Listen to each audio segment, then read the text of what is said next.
Joy Joy! Sarap ng hangin guys. O napasok dyan sa bintana. O ang lakas ng hangin. Ito din sa kabila. Ang lakas ng hangin.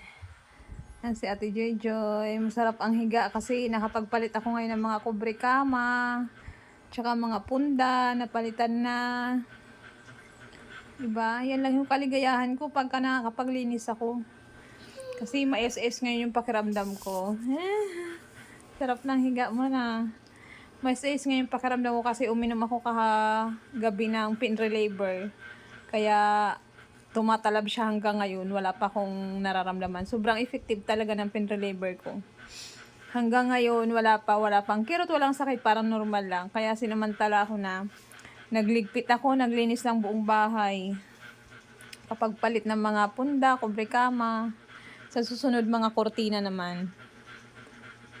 'Di ba?